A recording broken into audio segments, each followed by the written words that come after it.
Okay, welcome everybody. We're going to get going. We are holding now in Torah Chaf Gimel in Likutei Moharan Chelik Aleph. That is lesson number 23. And we're only on the second class now, so we'll do a very quick recap because it's not that difficult. So we started off with a statement from the Sabbath de Beatuna, the wise men of Athens, and it was a story, and we're not going to go over it again, but we'll know that we're going to come back to that story at the end to explain everything. So basically, Rabbi Nachman started by saying that there's something called the Panim de Kedusha, the Or HaPanim of Hashem, the illuminated face, and when a Yid is engaged in the in Or HaPanim, a Yid also has an illuminated face, and we brought psukim to show this, and that it's an aspect of simcha, and that it's also connected to the inyan of life. Simcha, or apanim, is life, is simcha, and is truth, is what we saw the last time. And then there's the opposite side of that, which is the anpin chashuchin, the darkened faces, the side where we're cut off from the realm of kedusha. And it's mara shechora, which is black bile, meaning kind of like depression, sadness. Avodah Zarah, which is also an aspect of Avodah Zarah, because like we see, you have the Pnei Hashem, the face of Hashem, and then we have a pasuk in Shmos that says, "V'lo yeh lecha elokim acherim al panai," meaning my face is one thing, elokim acherim, other gods, is another face. That's the black, darkened face of negativity. So you have Avodah Zarah, and against the kedusha of the Or HaPanim of Hashem, and then we said a very, very serious statement that what is the expression of Avodah Zarah that's connected to everybody, and especially nowadays when we may not have a real type of Avodah Zarah in the world, is taivas mamon, the desire for money. Elu b'nei adam noiflim b'taivas mamon. This is the aspect of Avodah Zarah. This is the opposite side of the Or HaPanim. It brings a person to sadness, to mara shechora, to their Adam HaRishon was cursed after the Chet Adam HaRishon, that but b'zeh asapecha b'itzavain toichalena, with sadness you will earn your bread, you'll eat your bread, meaning that the way that you're going to get your parnasa, your sustenance, your money is going to be, everything surrounding money is going to be sadness, right? So that's what Adam HaRishon was cursed with. And so we said, but someone who does business with emunah, in a way of truth, that this person is going to be davuk, is going to be cleaving and clinging to the Or HaPanim of kedusha, the illuminated face of kedusha. And this is where we connected the concept of emunah to emes, to truth, and to tzedek, to righteousness, to justice. And then we said that Yaakov Avinu, who was called the person of truth, emes titen leYaakov, truth is given over to Yaakov. As we said that, Yaakov just joined the group, so online. Emes was given over to Yaakov, and then we said that when Yaakov came to Shechem, the pasuk says, "Vayichan pnei ha'ir," he camped out at the face of the city. What did he do to the face of the city? What's with the face? So one opinion was that he was misakein matbeya, currency for them, and the other opinion was that he was misakein bathhouses for them. And Rabbi Nachman said, really, they're all the same thing. Why? Because this inyan of taivas mamon, currency. So he made a tikkun for that. He rectified that for that city. But the what's it called? Give me 1 second. Because bathhouses, a mikvah is a place where a person goes for only a few reasons: to become Jewish if they're not Jewish, to become pure if they become impure in one of many ways, or for general spiritual uplifting. Right, but the main thing we're going for over here is that when someone wants to leave behind a goy who is involved in the religions of other nations, and they want to leave behind all that avodah zarah, what do? They have to go to the mikveh to purify themselves from avodah zarah. So Yaakov instigated two things over here.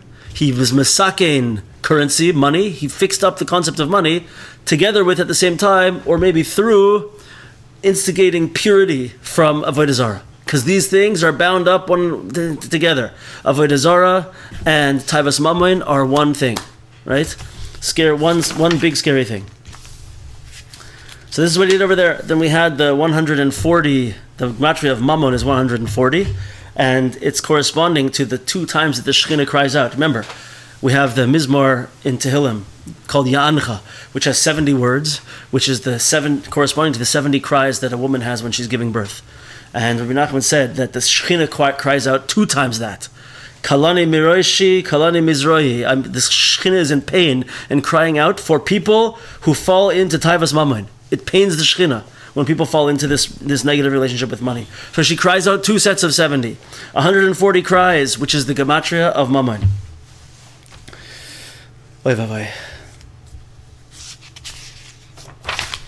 And then we said, just to finish off, that Pasuk says like this, the Mishnah says in Pirkei Avos, and this is how we'll finish the recap. V'al tehi rasha bifnei atzmacha. Don't be a rasha, an evil person in your own eyes. We would translate it. So he says, bifnei means pnei, the face, right? Don't be a rasha. Why? Bipnei, by relating to the face, the Or HaPanim of Hashem, the illuminated face of Hashem, through atzmacha, through making everything come from yourself.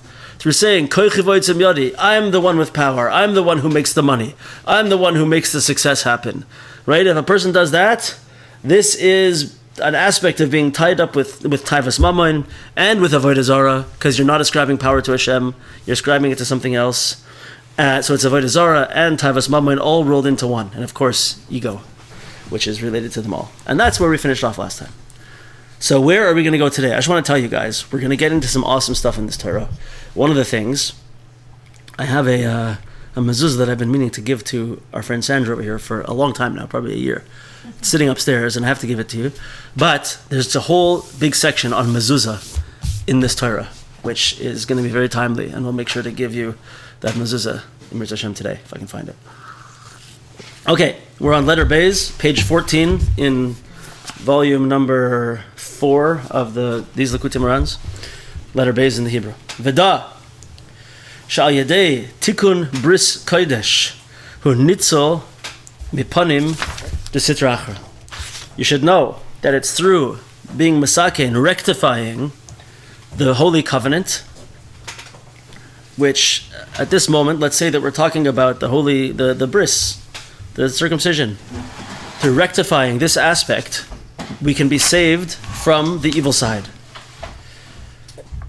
V'al yedei bris nistakein dam nida taivas mammon. So we said also last time that the impurity that comes from being involved in taivas mammon, in this destructive desire for money, is referenced to with the same word nida, which means this type of spiritual impurity.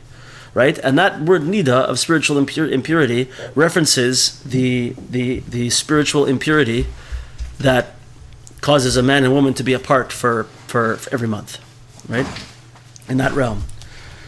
So that aspect of spiritual impurity is attached to money. And so therefore we see that the tikkun for that is going to come from that same area where of sexual relations between man and woman in a negative way. When that has a tikkun, it's going to also affect this aspect of Taivas Mammon. So let's read it one more time. Vayidei dam bris. It's through the blood of the circumcision, the holy purification and blood of the circumcision. Nistaken dam nida will be a rectification for the blood of the ritual impurity of nida, which is what we said, Taivas Mammon. Taivas Mammon. Like the pasuk says, Gam bedam briseich, also from the blood of your covenant, your circumcision. Al yedei bris shilachti asirayich mibor. I have freed your prisoners from the pit.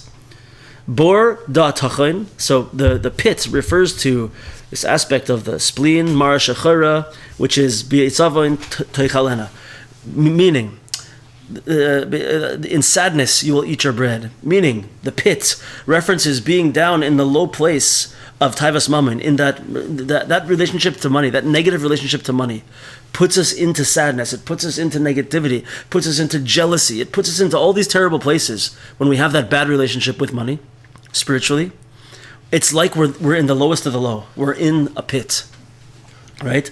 So this pasuk now in Zechariah is saying, Gam bedam brisech, through the blood of your covenant, shilachti asirach mibor, I freed your prisoners from the pit.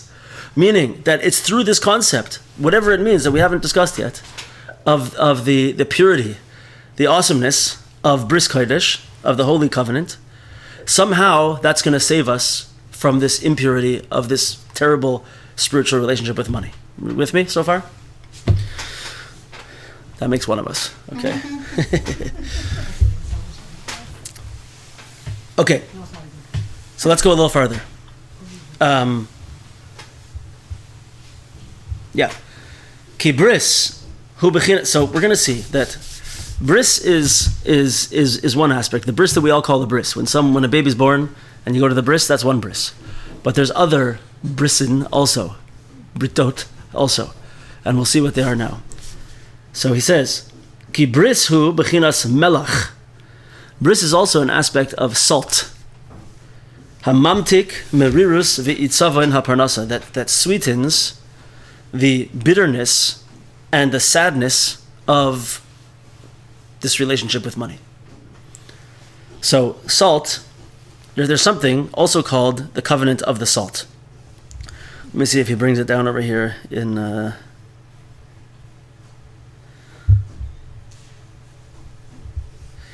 Yeah. So like this, here, listen to this. Rashi explains that this, as the eternal covenant of the priesthood, which God made with Aaron, just as salt does not spoil, so this covenant shall never spoil. So there's the bris ma, the covenant of the salt, is the eternal covenant of this. So, by the way, it's there's a famous medrash that when the waters separated, and in the beginning of creation, so half the water went up to the holy places, and half the water came down to be here in the ocean. Something like 97% of the water in the world on the face of the earth is salt water. I heard this week, as an aside, right? And so the salt water, the lower water, complained and said, Hashem, what gives?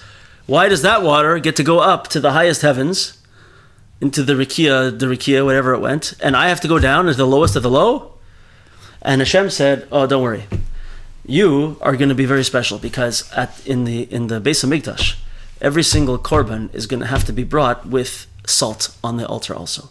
Every time in the the holiest place in existence, when the divine presence comes down, there's always going to be salt there on the altar.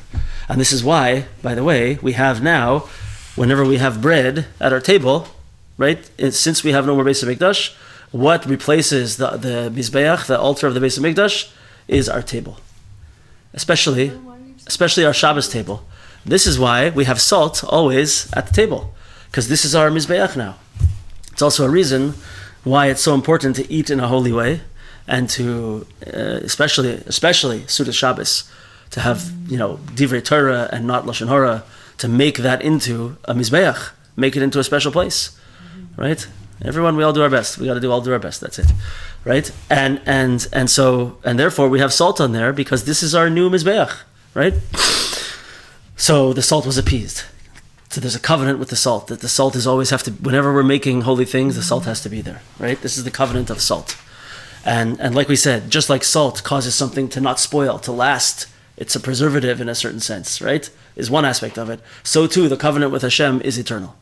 It doesn't end. It doesn't stop. Right. So, but Lagabe, what we're saying over here, though, there's another quality of salt, and everybody knows this. They probably just haven't thought about it in this way before. But we have salt is literally in almost every single recipe a person ever makes. Right. Even in desserts, there's salt. A little bit of salt always. Right. What's pshat? What does salt do? So one of the things that salt does, I like to think of it in a way that it tends to round off flavors. Right? He's saying that it sweetens bitterness, which it does. If you imagine, neutralizes, yeah. if you imagine like certain things that you probably don't think about, but if you ever try to eat eggplant without salt, it's not good. It tastes bitter. It tastes weird. When you salt it nicely, oh, it's very good. Avocado, yeah. So it does something to round off and to sort of sweeten, neutralize. It's a wine term, rounding the flavors. It brings out like ice cream. Some people put salt on ice cream. It brings out the flavor. I hear. That's a new thing. Salt on ice cream and caramel and chocolate. Yeah, it's relatively new, I'd say. The popularity of salt on chocolate is new. Right? The popularity, I'm saying. In the mainstream. In the mainstream, yeah. But anyway, this is the other aspect that salt does. Salt, it makes a tikkun. You see very clearly that salt we use for when you have kosher meat. So there's a number of things that have to be done to make meat kosher. First, it has to be slaughtered in the right way. And then, after that, sorry, I'm just fixing something here on the computer, 1 second. And then after that, you have to put salt on the meat. You soak it first, then you have to salt it to draw out whatever blood could come out. So it also has this power of removing, and it's really amazing that it removes blood, because that's kind of what we're talking about over here a little bit. But you'll see also, like, I don't know why eggplant is coming to mind a lot. If you put salt on eggplant to prepare it to be cooked, you'll see afterwards it draws water out from it. There'll be all these water droplets on the face of it because it draws out. That's the power of salt. Right? So if you have a problem with high blood pressure, you got to figure out how to just do the mitzvah properly without harming your health, of course. Okay, anyway, let's get back to where we are. So this is the aspect. Bris hu bechinas melach, hamamtik merirus v'itzaven aparnasa. So just like salt sweetens and softens the bitterness of food, it also sweetens, fixes up, softens the bitterness of parnasa, the negative spiritual relationship with money. The covenant that relates to salt does this. Kamuva bazayr, like the Zohar says,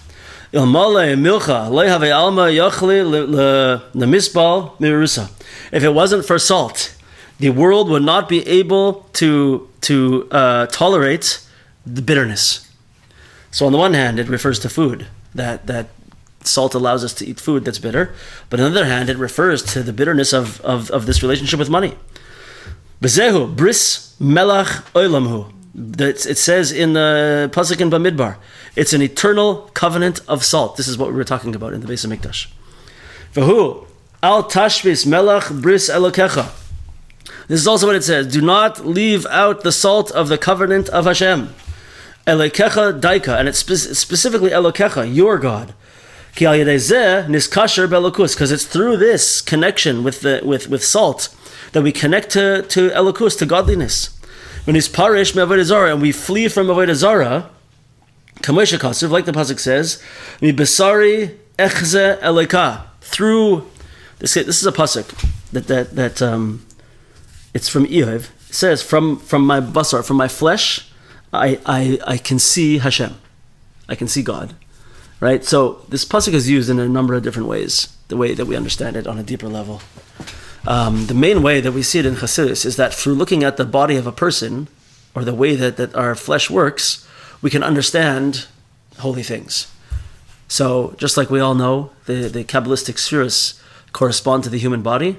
So theoretically, if someone was very spiritually in tune, they could look at the human body and through that just understand what's going on upstairs in the spiritual realm. Right? Like we know, we told many stories before. The Arizal, for example, was able to look at a person and see, based on what's going on with them, what's going on upstairs. He was able to see what's their spiritual past lives and what they struggle with and all these kinds of amazing things just by looking at the person themselves, right? So that's not us, though. It's not me anyway, right? So it was Zari Achze Elokah, Ki Ayadei Tikkun Habris, because it's through Tikkun Habris. So you see where we're going with this. Me'ir la'atzmai or p'nei melech. So just like there's this concept of covenant, of bris, which we're connecting to the bris of salt, which is the eternal covenant. which is the key to sweetening and removing the bitterness of our connection to money and avodah zarah, that makes us sad and puts us in terrible places in our lives emotionally with relationships, all these negative places, right? So this is a covenant that seems to kind of exist out there in the world, but we don't necessarily feel it for ourselves. Okay, you got to put salt on your table as a zecher, as a remembrance of the salt in the Beis Hamikdash, right? But he's saying now, but you know where else you can connect to that covenant? These two covenants, it's one covenant. They're just expressed in two different ways, right? The one is the salt. The other one is this issue of the bris of a person, the bris of a man, and relate is the same thing. How we relate to those relationships. Somebody's trying to get back in, apparently. Oh, into the group? Oh, yeah, okay. How do we relate to that? It's the same brit. There's like a covenant between us and Hashem up in the universe somewhere, right? and that covenant reflects down into our world in the form of this covenant of salt and in the form of this covenant of the bris, the thing we call bris. But it's the same thing, right? So mi basari, from my flesh, I can see Hashem. I can connect to, just like the Arizal can look at someone and see, the shoulder of this person is wrong, there's something wrong with this certain mitzvah, right? We can relate personally to that covenant, that eternal covenant with Hashem, through this aspect of ourselves. The way we relate to the concept of tikkun and pagam habris, which are relationships between man and woman. Right? You with me, guys? So when we make a tikkun in that realm, it's gonna be a tikkun for our relationship with money. And it's gonna me'ir la'atzmai. It's gonna illuminate for us, or panei melech hayim, the light of the shining light of the face of the living king. That means Hashem. Right? V'zeh melach mamoin chaser. Now we can understand, as we're opening this up a little bit, this Gemara in Kesubis. The Gemara says, melach mamoin chaser. So what does it mean over there? With salt, money is lessened. That's like the regular translation. But what does it really mean? It means that if you have money and you want it to be preserved, salt preserved, you want your money to be preserved, you want to have money and be good with it, right? What do? Chaser. You have to take away from it. What does that mean?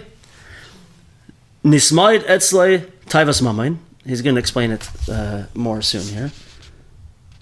The Gemara over there says, how do you do that? You do it by giving tzedakah. Where does he say it? We'll see.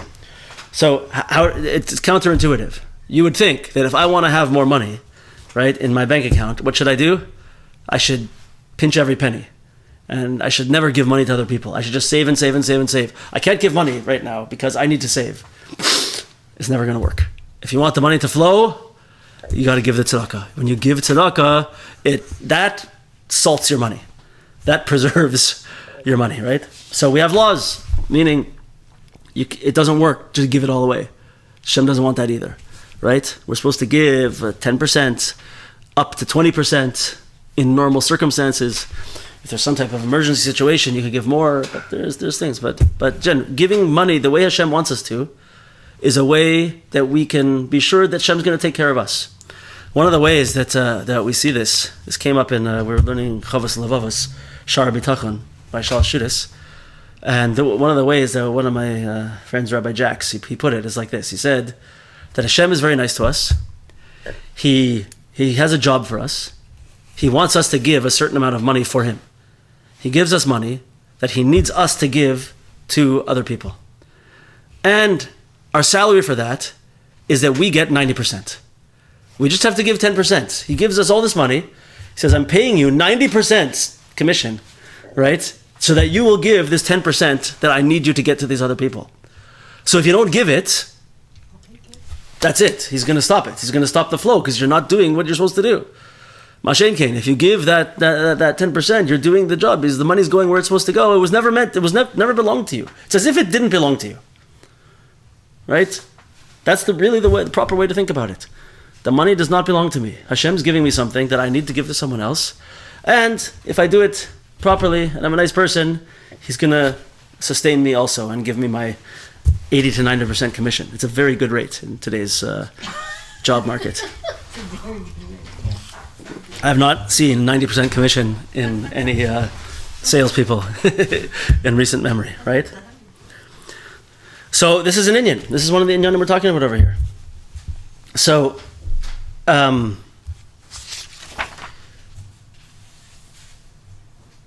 there's a few Inyanim that we gotta talk about here for a second.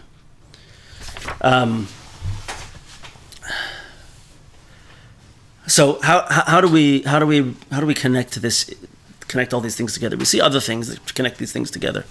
So this inyan of the pagam habris, the blemish in that sexual relationship. So there's a pasuk that says, "Ish is ish nefesh yikara ibatzu," that a woman, a married woman, who is she? So meaning when a married woman seduces or is together with another man, it's a forbidden relationship, obviously. For adultery, by the way, in Torah law, is punishable by death. If it's with witnesses and everything, and we would have a Sanhedrin and everything, that's how it would go. It's a very, very serious thing. It's not. People almost expect people to have adulterous relationships nowadays, and it's not. In Torah law, it's very, very, very serious. So, if an Ish, a woman, is together with another man, who's the man that I'm sorry that we're making her out as the one who in this particular example, she's the instigator. Okay, goes both ways, no question. Do both people, are they both punishable by death? Yeah.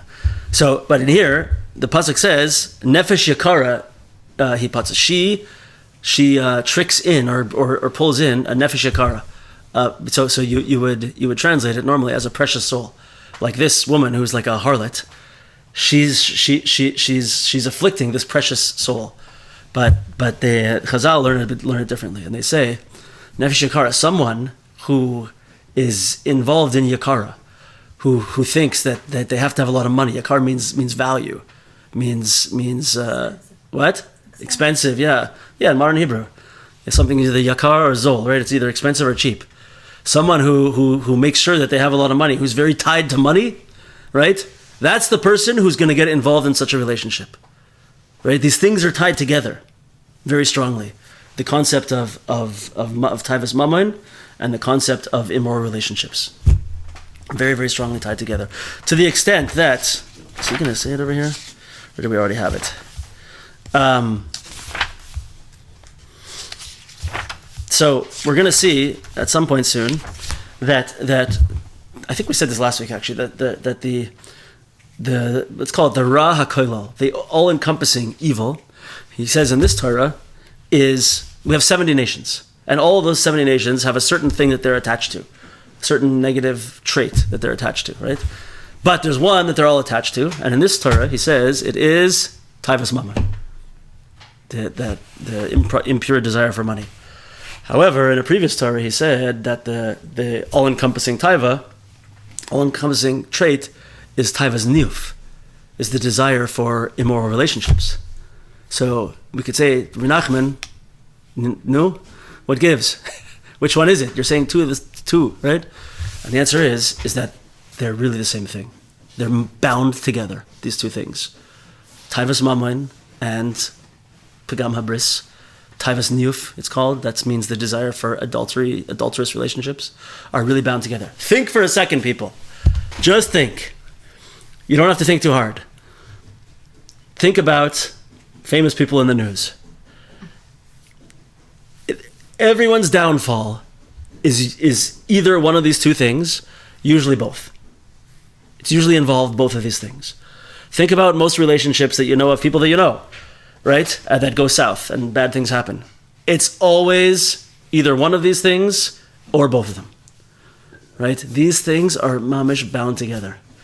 And you see, unfortunately, you see when people start in marriages, they start cheating, they start drifting apart, you very often see that the things that come out that really send things in a bad way, are that one of the spouses finds that, oh, this person has been having an affair or something like this, and they've been hiding spending, they've been hiding money in different places. It's all these things are related together so strongly. I don't think we have to look too far to see this. I was listening to a shiur about this. Never mind, I won't say it. It's okay. So this is one of those aspects. The Gemara says, I'll just say it in English, says, respect your wife, honor your wife, and you will have parnasa. If a person focuses on their relationship and makes sure that it's pure and that it's truthful, right? Remember, the other aspect this is all connecting to is truth. Where else do you see, let me ask you, more perversion of truth? Where do people lie more than with cheating, with on a spouse, and with money? That's everywhere. It's like it's just so obvious when you think about these things, right? It's amazing. And you want to hear another place where avodah zarah, which is Tavis Mammon, is connected to this also. So we know that when Klal Yisrael sort of made the golden calf, right?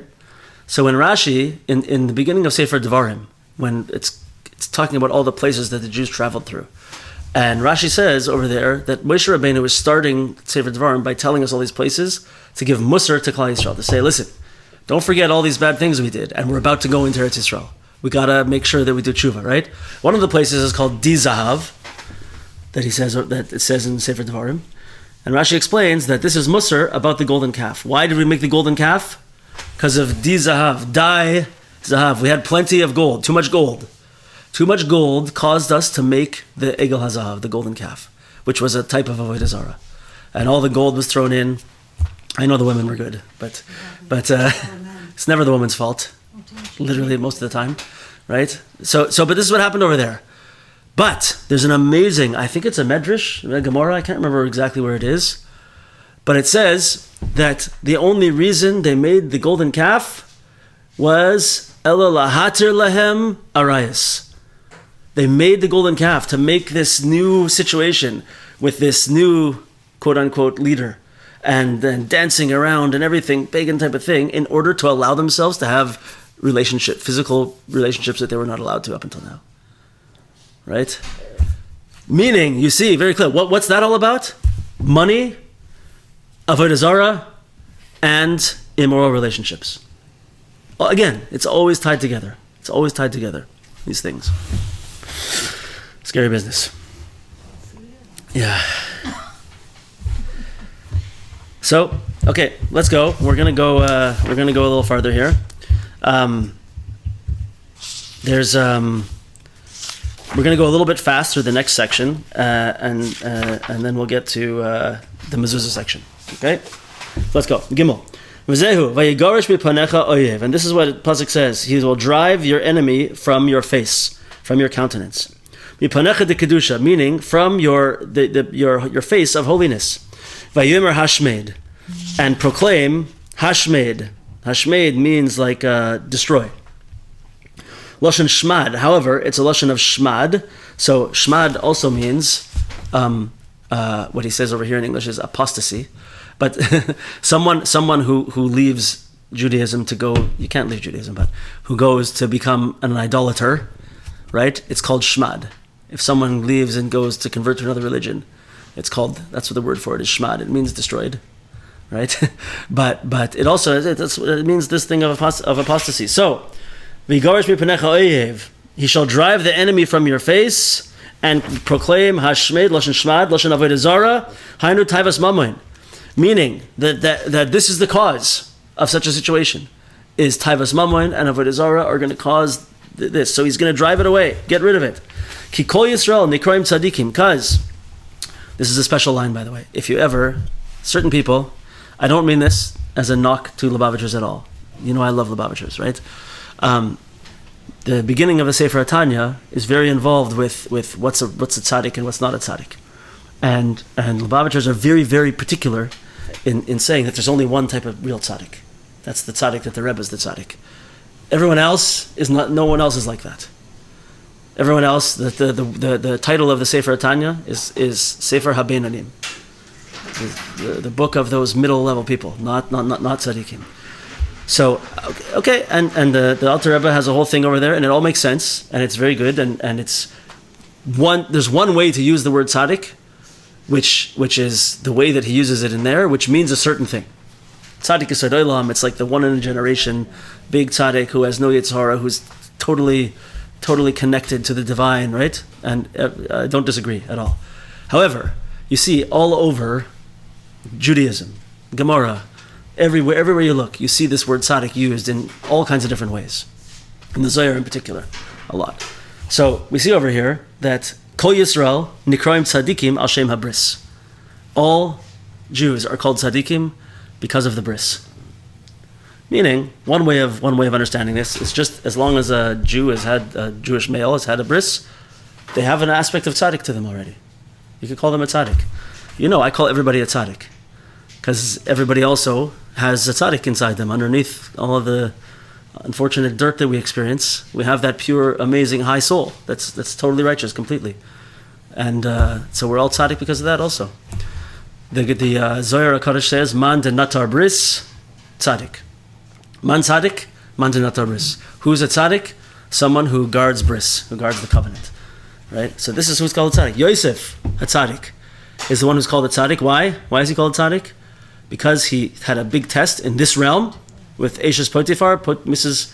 Rebbetzin Potiphar, and he passed the test. He left, right? He stood strong, and he's the one who's called tzaddik. Even though Avram, Yitzchak, and Yaakov, they also never did one thing wrong in that realm at all. But he was the one who faced that test and stood up strong, and so he's called tzaddik, right? So tzaddik is connected to this realm over here. When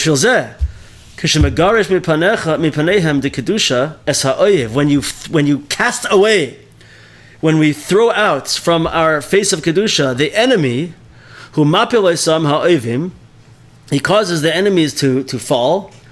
Bepanim de sitra achra, l'hainu shmad. He causes these enemies to succumb to the countenance of the other side, namely shmad, apostasy, nimtza. Kol tzaddik v'tzaddik, k'she'akadosh baruch hu roitze legarish oivav shel tzaddik. When Hashem wants to get rid of the enemies of a righteous person, what does he do? Hu mapilas ha'oyev b'taivas mamain. He causes the enemies to fall through taivas mamain.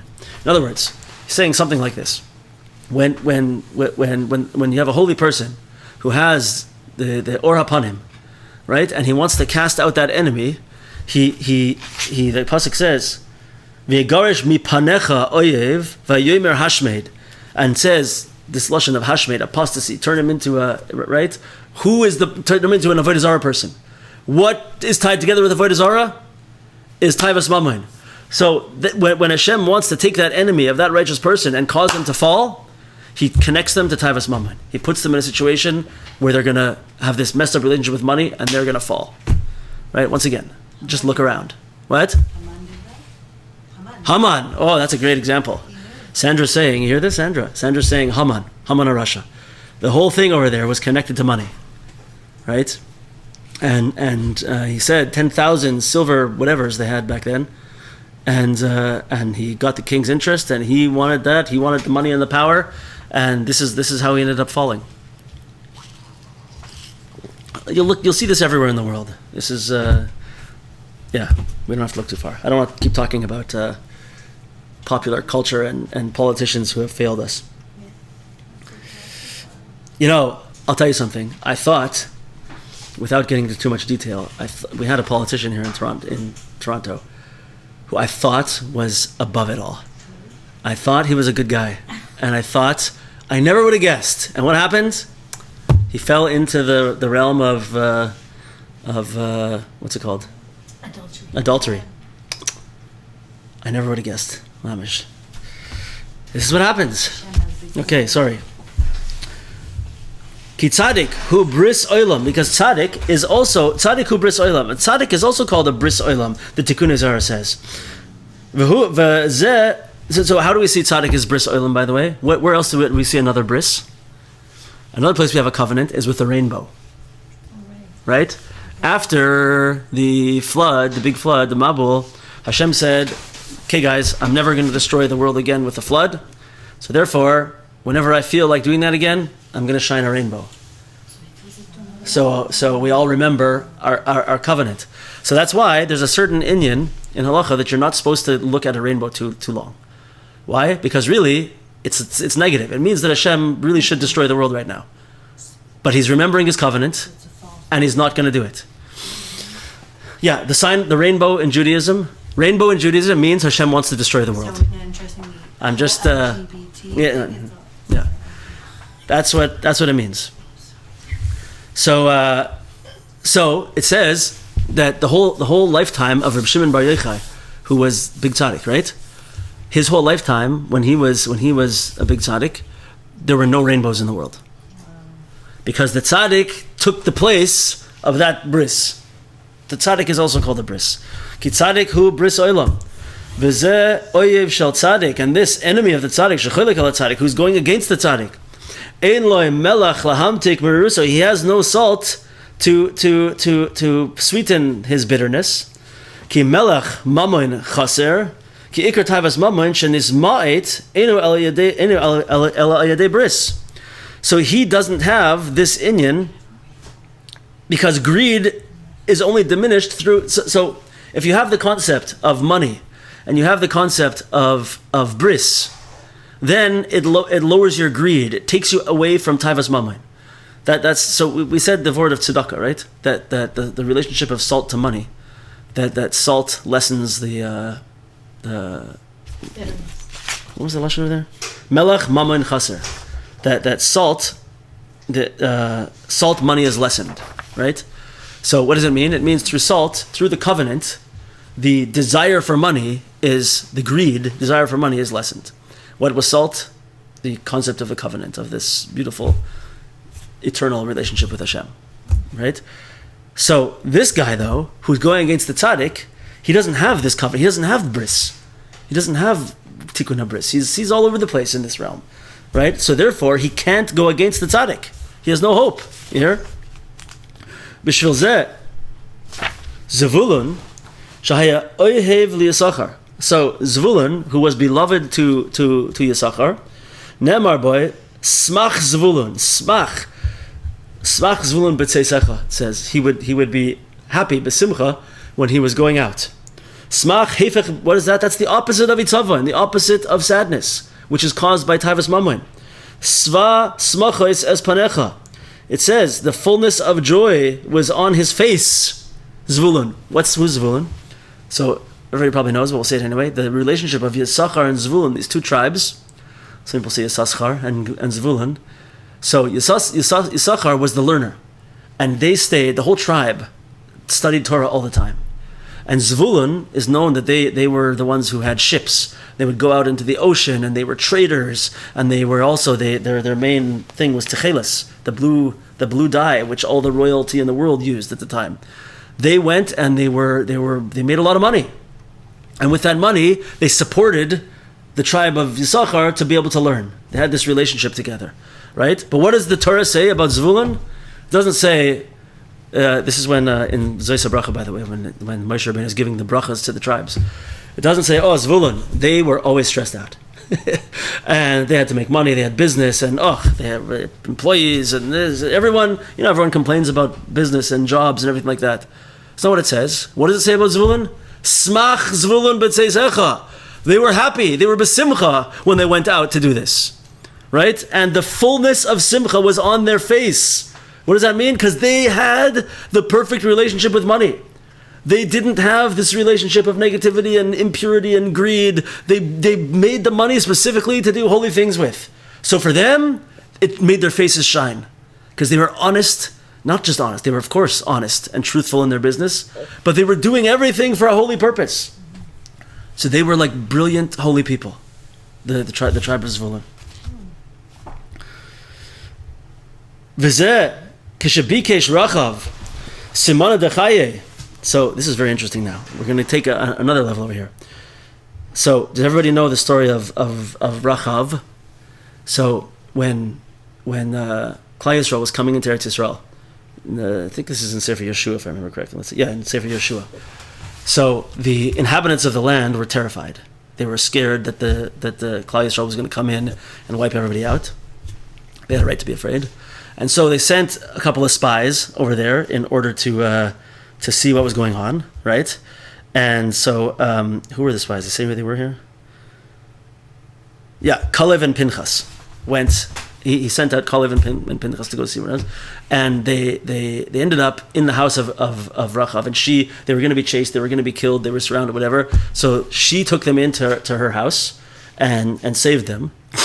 And she asked as repayment that when Klal Yisrael comes in, that they should put this red string by her window or door or whatever as a siman, a sign of life. Don't kill anybody in here, right? And Rachav was like a prostitute or like a madam or whatever. Like she was involved in this, but she did total tshuva. If I remember correctly, I don't see it over here anywhere, but she ended up marrying one of the tzaddikim. I think one of these two, to be honest, and becoming, a very holy person. So, okay, that's the story, if everybody knows the story. So, when Rachav asked for a sign for life, like the pasuk says, es avi ve'imi, you should allow my mother and my father and my household to live. Amra unasatem li ois emes. Give for me a sign, an ois of emes, of truth. Give for me a sign of truth. Ki emes hu bechinas chaim. As we said before, truth and chaim, life, are one thing. I have something very serious to say over here, so let's pause for a second. Truth and life are one thing. So I was thinking about this a lot today. Oopsies. Gotta let someone else in here. If we don't exist in the realm of truth, it's really as if we're not living. We're not here at all. Why? I feel like the way I want to explain it is that as soon as we start lying and we start acting, it's like we're all of a sudden acting as if we're not who we really are. We're acting a story. It's like we're putting ourselves into the realm of fiction. We're not living the life that Hashem gave us. We're not really existing as who we are. It's like we're making some new thing up that is not truth. It's not even real. And we're pretending to be something that we're not. It's not life. We're not even here anymore. Do you remember this Baal Shem Tov, by the way, is like a catch-all for any negative behavior or thought. But this famous Baal Shem Tov, Rabbi Nachman speaks about it also, that wherever a person's thoughts are, that's where the person is. Sham kol ha'adam. B'makom shemachshava she'adam, sham kol ha'adam. That's the person's existence. That's who you are. So, we often say, if you're thinking about, if you're thinking about impure things that you want to do, right? So that's who you are. That's what you are. You're in that realm, right? If you just spend all day thinking about the latest TV show, you're a fantasy. You're some weird thoughts of some story out there that's not even real. You are not even real. You're not even existing, right? If that's where your thoughts are. So too, the way I see this is like this. Why is it that emes, truth, is intrinsically connected to life, to living? It's because if you're making up a false narrative in your mind, and you're now pretending to be something, you're making a whole new story and lying to whoever you're lying to get out of something, right? You're creating fiction in your mind, and if that's where your thoughts are, that means you're not here. You're not in your real life. You're not actually here anymore. You're in some fiction, some crazy story that someone made up. And that's where you live. You're a character now. You're not even real anymore. You're not even real anymore. Isn't that crazy to think about? You're a fraud. You're a fraud. And as soon as something in your mind is fraudulent like that and is fiction, that means you're fiction. If wherever your mind is where you really are, if your mind is in fiction, you are fiction. That's me extrapolating from the Baal Shem Tov, but I think it fits very nicely. I think it's super awesome. You're fiction. We don't want to be fiction. That's why living, life, is really truth. They're interconnected. Amrullah, so they said to her, Es tikvas chut hashani tikshari lach. Tie this, the strand, tikvas chut hashani, we'll translate it, strand of red wool, tie it for yourself. Tikva, zebechinas emunah. So tikva means a strand, tikvas chut hashani. This little strand of a red wool string. Tie it around your house, right? But tikva also means hope. Like ha-tikva, right? Which is like emunah. Tikva is emunah. Kamosha kasav, vayish tikva la'achariseich. There is hope for your end, meaning when you're thinking about olam haba, about the end, that's called tikva. Ve'emunah hi acharis hayomim. Emunah is connected intrinsically with olam haba, the end of days, right? That's a big aspect of emunah. Ki aleh oimdim kol hamidos, because and it's on this aspect of emunah that all other midos are dependent on. Kamosha kasav, like the Gemara says, the Gemara lists, we have 613 mitzvahs, right? The Gemara brings a bunch of different big tzaddikim who distilled all those mitzvahs down into a smaller number. So one of them brought them down to 10. One of them brought them down to 6. One of them brought down to, right? And then finally at the end, Chabakuk came along, v'hamidam al achas, and distilled them all down into one, which is tzaddik be'emunasoi yichyeh. That a tzaddik, through his emunah, he lives. Right? Meaning, so what's going on over here? So she asked, give me a sign of life, right? What's going to be a sign of life? And emes, she said, give me an ois emes, a sign of truth. Ki emes hu b'chinas chaim. That was her sign of life. She asked, allow my family to live. Give me a sign of truth. Truth and life are together. So what did they say to her? You want to know what's going to give you truth and life? Emunah. That's what they said. That's the in between the lines of that story. You want truth and life? You need emunah. That's it. The chut hashani, and this strand of red wool. Zebechinas zrichas or hapanim k'moshe kasev vayikra shmoi zarach. This is this aspect of the crimson thread is this aspect of the shining of the or hapanim, zrichas or hapanim. So, how do we see this over here? So, just 1 second. Give me 2 seconds, guys, if you don't mind. 1 second. Yeah. Okay. Fantastic. Totally amazing. You know the story of Yehuda and Tamar, right? So the story of Yehuda and Tamar is that she got pregnant and she was going to give birth, but we didn't know who the father was. Really, it was Yehuda, right? And so when it came time for Tamar to give birth, there were twins in her womb, right? And when she was in labor, one of them put out the hand first. The midwife grasped it and tied a crimson thread around its wrist. Then he pulled his hand back in, and the other brother came out, and they named him Peretz. Then the brother who was born, the other one, Yehuda named him Zerach. So Peretz and Zerach were born. Zerach is the one who had the crimson thread tied around his wrist, right? So what does Zerach mean? What does the word Yizrach Hashemesh? It means to shine, the shining of light. Right? So Vechut Hashani, why did they tell, what does it mean that they told her to tie a red crimson thread around your house? Right? It's a reference to this Zerach, who was the one who had the crimson thread tied around his thing. His name is Zerach, which means to shine. Right? So she asked for life and truth, and they said, you're gonna have emunah. First you have to have emunah, and then what's gonna happen? Shining light. The light of the face is gonna shine. It's the whole thing that we just said, is all within this story. Pasuk says, for darkness covers the earth, but upon you God shines. Yizrach, the word Yizrach. And darkness is this aspect of getting our parnasa with sadness. Da'agas v'taivas haparnasa.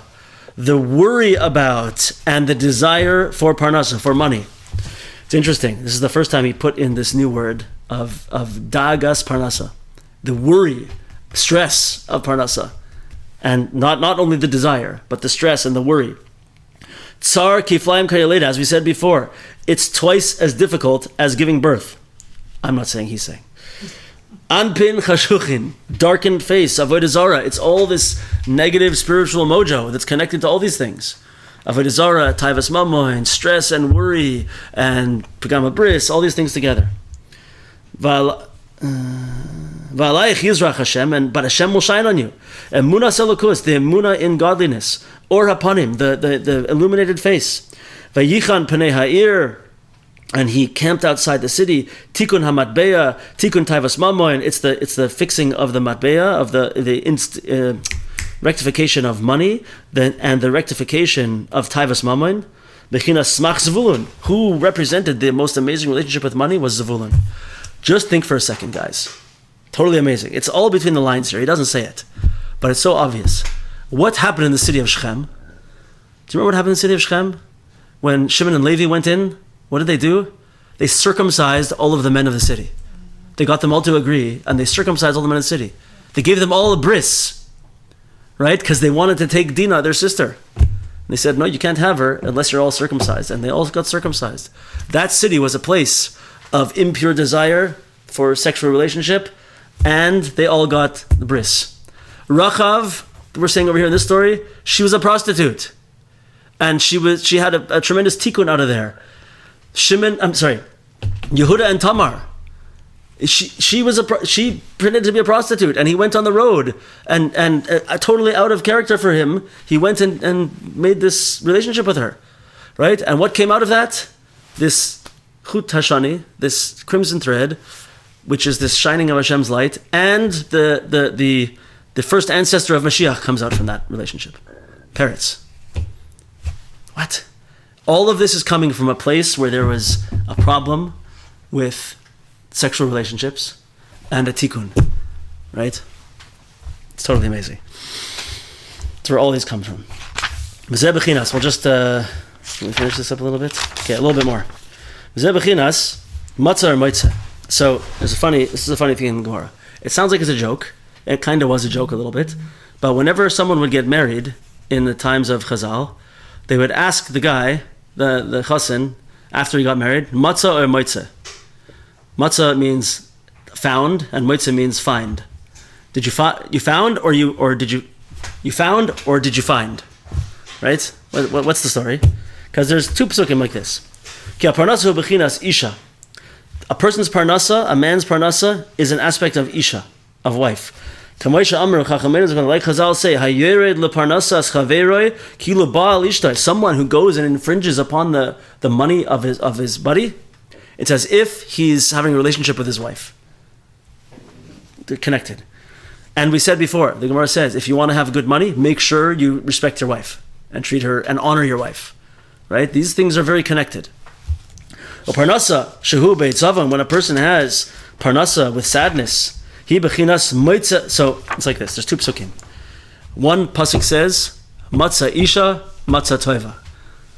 I found a wife. I found goodness. Right? That's one pasuk. Another pasuk says, "Moitza ani mar memaves esa isha." I find this wife to be more bitter than death. One pasuk starts with the word matzah. If you found a wife, you found good. On the other one, it says, moitze, find. I find this wife to be more bitter than death. So they would ask the husband, the guy, after he got married a few weeks, he's like, no, matzah or moitze? Is she good? Is she a good wife or not? Is it goodness or is it bitterness? Right? It's kind of like a joke, right? But over here, we're saying like this. When a person has parnasa, beitzava, and when the relationship between husband and wife is directly related, the parnasa of a person, of a family, and the relationship to money is directly related to the husband and wife relationship. Directly. So if the parnasa is beitzava and is in sadness, then he bechinas meitze ani mar hisha. That relationship is bitter. Bechinas memirusa da alma shetzarich lahamtika ayedei melach. It's like this that we said before, that the Zohar Kadosh said, if it wasn't for salt, then the bitterness of the world could not be tolerated by a person.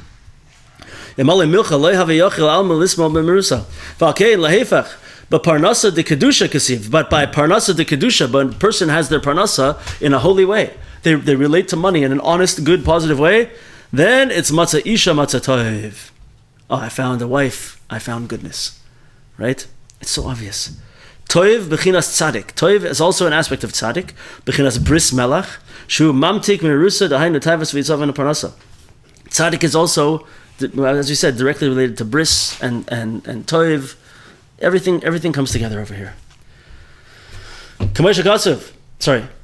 V'parnasa shu bechinas smach zevulun v'tzitzach. And when parnasa is in a way of zevulun, smach zevulun, where he was happy, he was besimcha every time he went out. Hu bechinas matzisha matzah toiva. That's the good kind.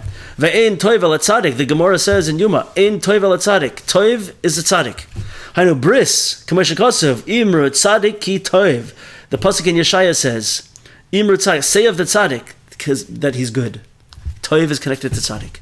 Happiness, goodness, righteousness, loyalty in a relationship, and a positive relationship with money. These all go together.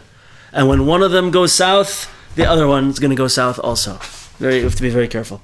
Like the pasuk says in Shmais, we'll finish with this. Vateire oisoi ki toivhu. She saw that he was good. Shenoilad mahu, because he was born circumcised. So this is talking about Moshe Rabbeinu. So when Moshe Rabbeinu was born, two things happened.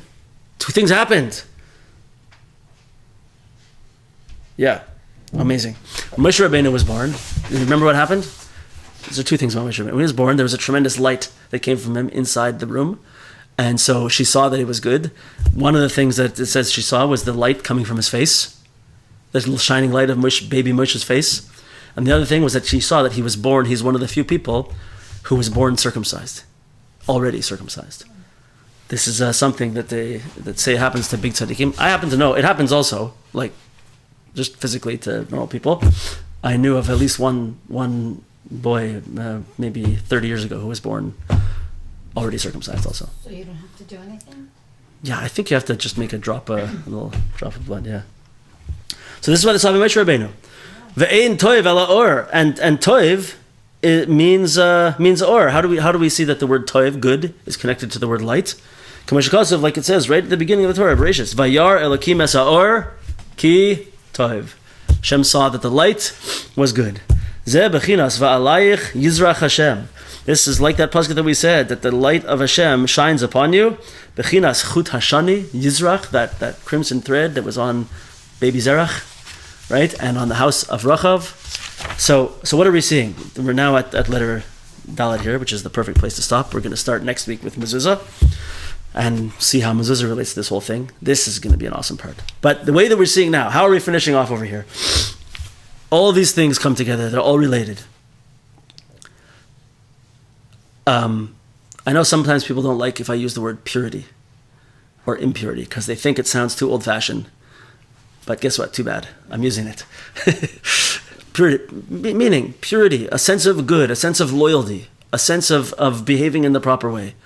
That's what I'm calling purity, okay? If you don't like it, you have to deal with it. Purity in the realm of physical relationships. And with a person's self also, and with a wife, and with a whoever, what the story is. Purity in the realm of our relationship with money. It's always truthful. It's always with emunah. And it's always for the right reasons. Why do I need money? What do I want money for?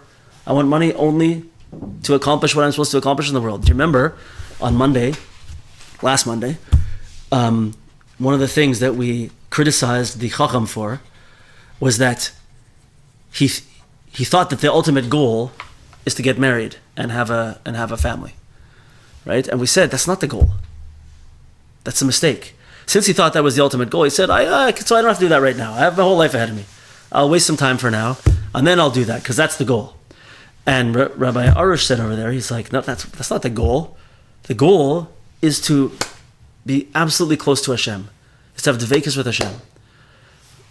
Being married and having a family, that's one of the ways that you get to that. But it's not the ultimate goal. So too with money and with things that we have in our lives. It's not a goal to have a nice house.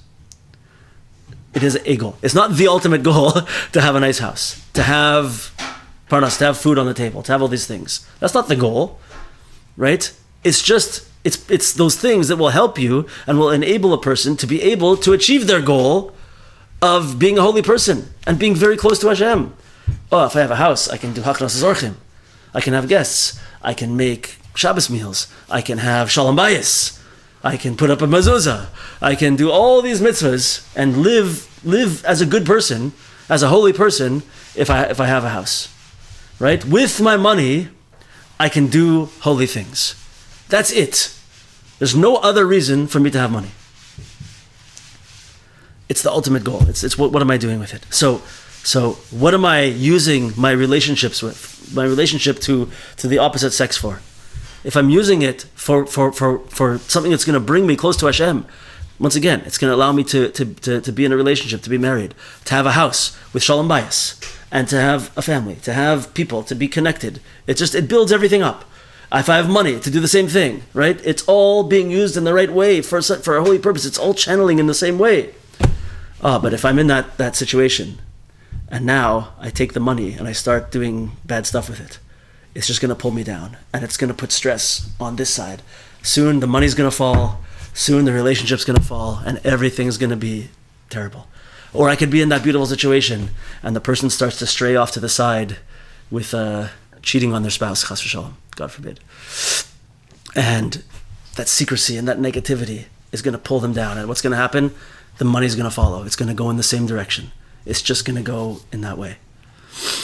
So these things are intrinsically connected, and it's avodah zarah. It's all avodah zarah because it's ascribing power to the other realms. It's ascribing power to everything but Hashem. If we're using all these things for kedusha, to get close to Hashem, it's oneness, right? It's all yichud. It's all absolute oneness. As soon as we start taking it here and taking it there and taking it there, it's as if we're serving other gods. We're using it in other places. So that's where we find ourselves now. And Emir Hashem. So, just to take home with us, everybody, no matter how good we are in these realms, we always have the ability to move forward in these realms. I know people who give tzedakah very well. Okay, so let's make sure. Make sure I'm giving the right amount. Make sure I know how much money I make and that I'm giving the right amount of it. Remember, Hashem's paying me. He says, I'm giving you this 10% that you have to go and deliver for me. And then I'll give you your 90%. Am I delivering that 10%? Am I really doing it? Maybe 15%, whatever I think I need to do. Am I doing it right? Am I giving it to the right people? Am I giving it with the right? How many times do you have to say, you can give tzedakah to someone begrudgingly, and they take it, and it's good, it's a mitzvah, it's nice, right? But when you give tzedakah with a smile and with a full heart, it makes a huge difference. The Gemara says you get, I think, an extra 11 blessings from doing it like this way.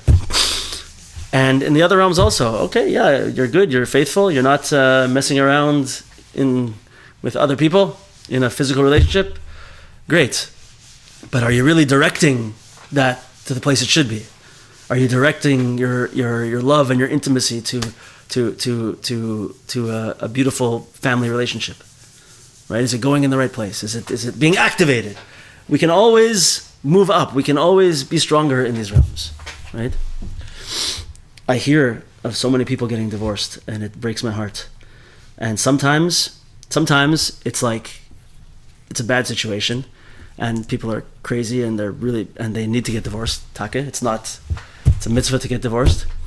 But other times I see people, and they're just like they've lost the relationship, and they don't feel. One person doesn't feel loved, one person doesn't feel respected, and they've built up walls, and it's so hard for the ego to break through that and just say let's try again, let's go back, it's just one thing falls and another thing falls and another thing falls, and it builds up walls, and it's so difficult. So everybody, whatever the situation is, you can direct this energy in a more holy way, whoever we are. So we'll hold it there. Mitzvah Hashem will start next week with mezuzah. Any comments, questions, well wishes?